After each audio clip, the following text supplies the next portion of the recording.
Hello friends, welcome to back to my channel. आप सभी का स्वागत है फिर से एक मास्टर सिविल सपोर्ट में। तो आज की न्यू टॉपिक लेकर आया हूँ आप सभी के लिए, शेड्यूल ऑफ कॉलम, जो आपको सामने से दिख रहा है, राइट।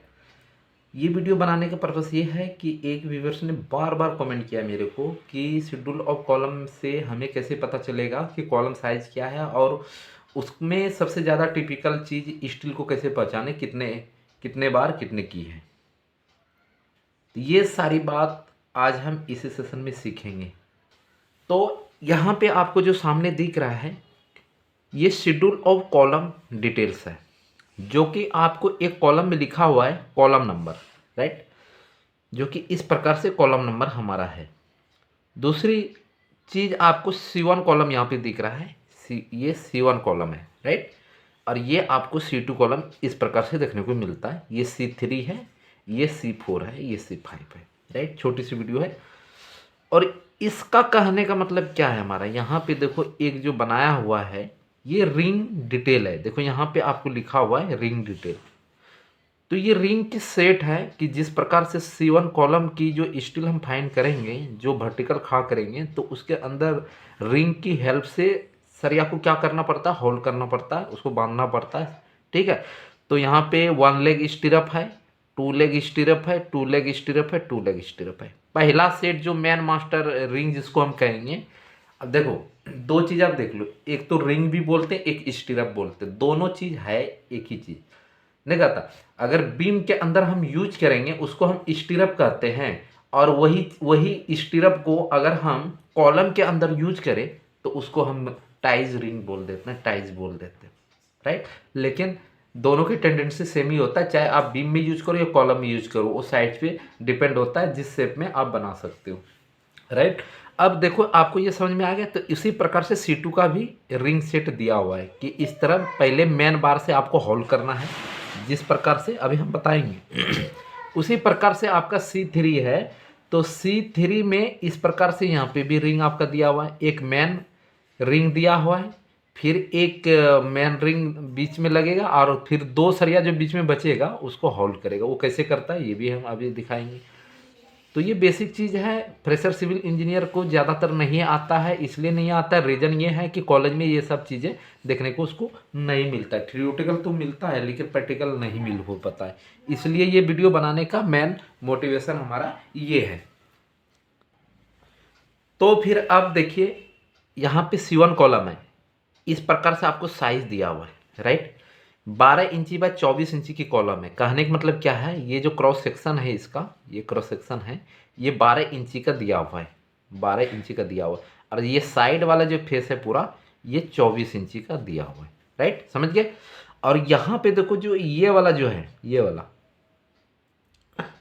वाला चीज़ जो आपको वाइट पोर्शन दिख रहा है, ये वाइट वाइट मतलब ये जो आपको ब्लैक कलर से ये, और यहाँ से यहाँ तक जो दिख रहा है, ये है हमारा क्लियर कवर।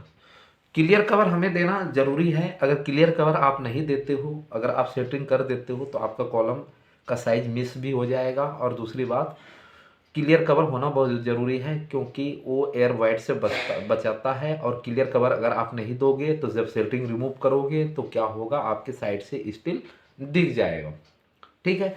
तो इसलिए क्लियर कवर हम प्रोवाइड करते हैं। हर केस में अलग अलग क्लियर कवर हमारा होता है।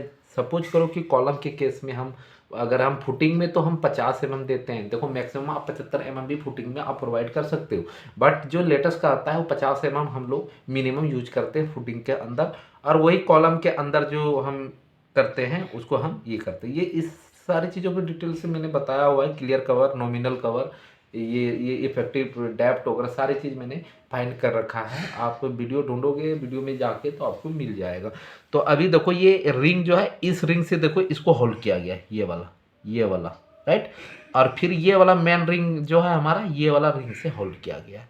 और फिर ये वाला जो रिंग है हमारा, उसको इस वाले रिंग से होल्ड किया गया। और जो लास्ट में जो हो गया 2 सरिया, ये वाला यहाँ से यहाँ तक इसको होल्ड किया गया।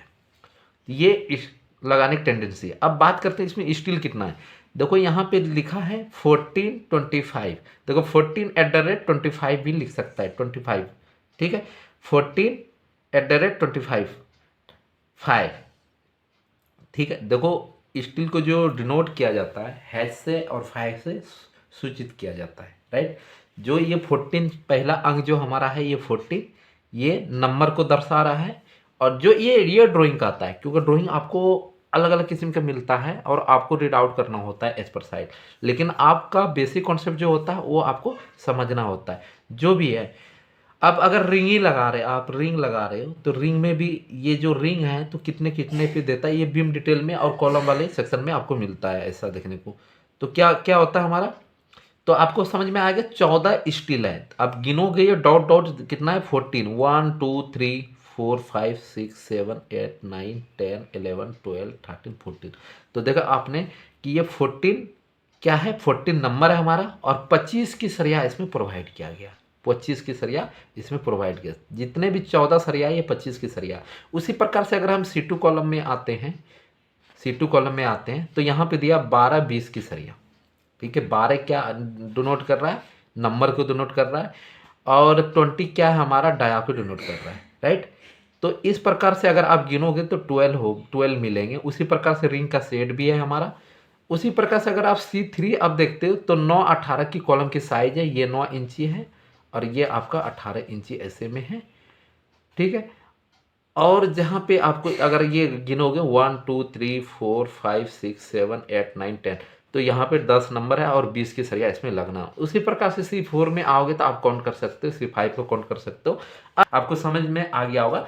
तो अब बात आती है कि ये चीज़ हम पहचाने कहते हैं C1 कॉलम कहाँ है। तो ये देखो सेंटर लेआउट ड्राइंग है जो कि आपको इस प्रकार की मिल जाता है। जैसे C1 कॉलम है, देखो यहाँ पे है, यहाँ पे है, आपको यहाँ पे देखने को मिल जाता है, यहाँ पे देखने को मिल जाता है, यहाँ पे मिल जाता है। तो C1 कॉलम, तो C1 कॉलम का डिटेल आपको देखना पड़ेगा यहाँ से। Schedule of column, C1 column कहता है 14 बार लगेगा 25 mm की सरिया की। कितना, तो ऐसे 25 लिख देता है क्योंकि 5 से सूचित होता है और हैश से सूचित होता है हमारा, राइट। तो आपको समझ में आ गया होगा कि ये सारा चीज़ यहाँ से सेंट्रल लेआउट से हमें पता चल जाता कौन सी कॉलम कहाँ पे है। अब सपोज करो C2 कॉलम हमारा जहाँ पे भी होगा, सपोज करो ये हमारा C2 कॉलम है, तो C2 कॉलम का डिटेल आपको शेड्यूल ऑफ कॉलम से मिलेगा जो कि 9 इंची बाय 21 इंची का कॉलम है और 12 सरिया 20 की हमारा लगना है। तो बहुत ही ईजी है ये सारा चीज़ रीड आउट करना। अगर हमारे चैनल को आप सब्सक्राइब कर लेते हो, अगर हमें आप फॉलो करते हो तो आपको हर एक चीज़ डिटेल से सीखने को मिल जाएगा। तो उम्मीद करता हूँ ये वीडियो कैसा लगा, तो आप कमेंट में बताओगे, मैं कुछ नहीं बोलूँगा, कमेंट में आप बताओगे ये वीडियो कैसा लगा आप सभी को, क्या हेल्पफुल अगर है तो हम इस टॉपिक पे वीडियो हम और लेके आएंगे कि लेआउट कैसे करते हैं, सेंट्रल लेआउट कैसे करते हैं, इमेज भी आपको दिखाएंगे साथ में, ठीक है। मिलते हैं नेक्स्ट वीडियो में, तब तक के लिए बाय।